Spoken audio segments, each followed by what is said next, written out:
Selamat pagi, salam sejahtera. Isu hangat pagi ini, ulasan kalaulah Musa Hasan bertindak dulu dari Malaysia kini. Berita sepenuhnya, Musa Hasan sepatutnya lebih tahu bahawa perkara yang salah tetap salah, walaupun ia berlaku sejak sekian lama tanpa sebarang tindakan dan hukuman. Saya tidak faham apa yang cuba dilakukan atau diperkatakan oleh mantan Ketua Polis Negara Musa Hasan. Beliau berkata tiada apa yang baru berhubung pendedahan campur tangan ahli politik dalam pasukan polis kerana ia telah berlaku sejak dahulu lagi, malah ketika beliau menjadi Ketua Polis Negara.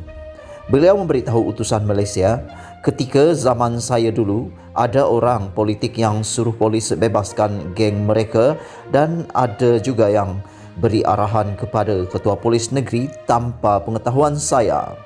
Campur tangan politik ini berlaku membabitkan operasi sehingga ia boleh menyebabkan proses siasatan terganggu. Musa Hasan telah gagal menjalankan tanggungjawabnya sebagai Ketua Polis Negara untuk menghentikan campur tangan politik dalam pasukan polis. Ini menjelaskan mengapa polis Diraja Malaysia kekal gagal menjadi pasukan polis yang bebas, profesional dan bertaraf dunia bawah kepimpinannya dari tahun 2006 hingga 2010 dan sebelum 2006 lagi semasa dia menjawat jawatan timbalan KPN.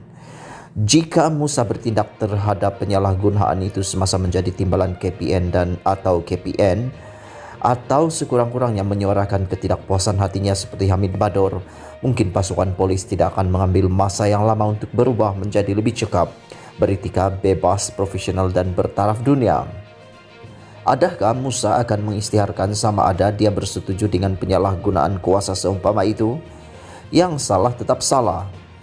Adakah dia boleh menerima tindakan tidak berperlembagaan pengerusi Suruhanjaya Pasukan Polis merangkap Menteri Dalam Negeri Hamzah Zainuddin merampas kuasa dan tugas KPN dalam menentukan pelantikan pegawai kanan polis?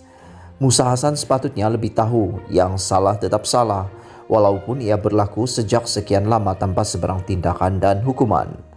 Salah satu sebab mengapa Malaysia tidak mampu mencapai impian Malaysia untuk menjadikan negara ini sebuah negara bertaraf dunia dan semakin mundur dalam tempoh setengah abad yang lalu dengan semakin banyak negara memintas kita kerana pihak atasan tidak sedar akan hakikat itu.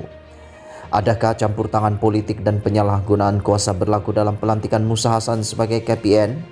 Mungkin saya salah, namun perlu diingat bahawa pencapaian terbaik Musa sepanjang hayatnya adalah meninggalkan imej yang terpahat erat di ingatan rakyat Malaysia apabila tilam dalam tumpukan air mani diusung keluar masuk mahkamah sebagai bahan bukti dalam kes liwat pertama Anwar Ibrahim pada 1998.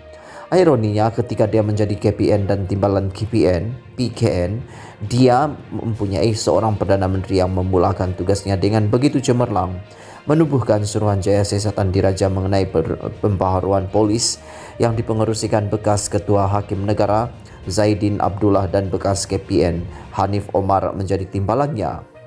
Suruhanjaya inilah yang mencadangkan penubuhan Suruhanjaya Bebas Aduan Salah Laku Polis IPCMC pada 2014. Jika IPCMC ditubuhkan lama dahulu, sudah tentu Ganapati tidak mati ketika berada dalam tahanan polis kerana IPCMC ditubuhkan antaranya untuk membendung kes seumpama itu. Kini Peguam Keluarga Ganapati K. Ganeshan mengumumkan ganjaran RM10,000 kepada sesiapa yang mempunyai maklumat tentang pihak yang bertanggungjawab terhadap kematian mendiang.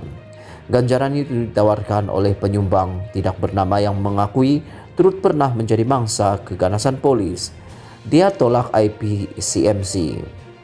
Jika dilihat balik, Musa sebenarnya tidak boleh menafikan hakikat bahawa dia memainkan peranan penting dalam menolak cadangan penubuhan IPCMC yang masih tidak dilaksanakan sehingga hari ini sejak 17 tahun lalu.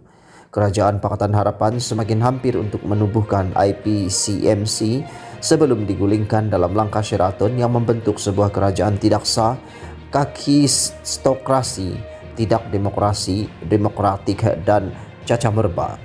Adakah Musa bersetuju bahawa Kabinet Muhyiddin Yassin harus membaca semula laporan Suruhanjaya Siasatan Diraja mengenai pembaharuan polis dan 125 cadangannya yang telah dipersembahkan kepada Yang di-Pertuan Agong pada 29 April 2005? Berikut antara dapatan Suruhanjaya Pasukan Polis: mematuhi undang-undang yang ditetapkan dan hak asasi manusia.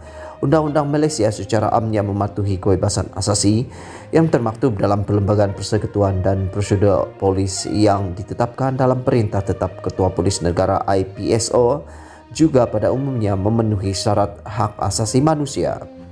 Namun, penemuan Suruhanjaya adalah bahawa terdapat penyalahgunaan hak asasi manusia secara meluas dan konsisten dalam pelaksanaan undang-undang ini dan perintah tetap oleh anggota PDRM. Ini telah menambah penghakisan integriti dalam perkhidmatan polis dan semakin merosakkan kepercayaan masyarakat terhadap institusi penting ini.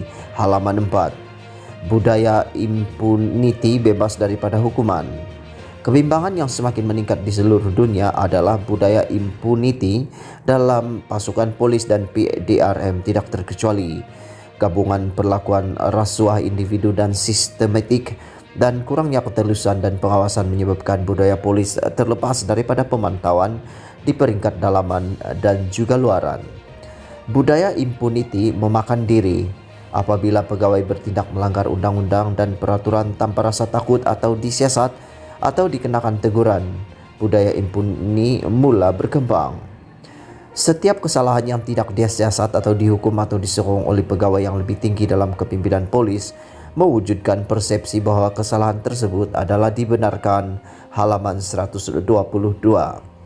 Ada kamu seakan menyokong kejayaan mantan KPN Hamid Bador dalam mendapatkan persetujuan pasukan polis untuk membentuk IPCMC dalam mesyuarat bersama 20 pegawai kanan polis dan Ketua Pengarah Pusat Governance Integrity dan Anti Rasuah Nasional GIACC Abu Qasim Mohammed pada Mei 2019. KPN ke-13 Asril Sani Abdullah Sani akan memulakan tugasnya hari ini. Apakah agaknya pendirian beliau berhubung IPCMC?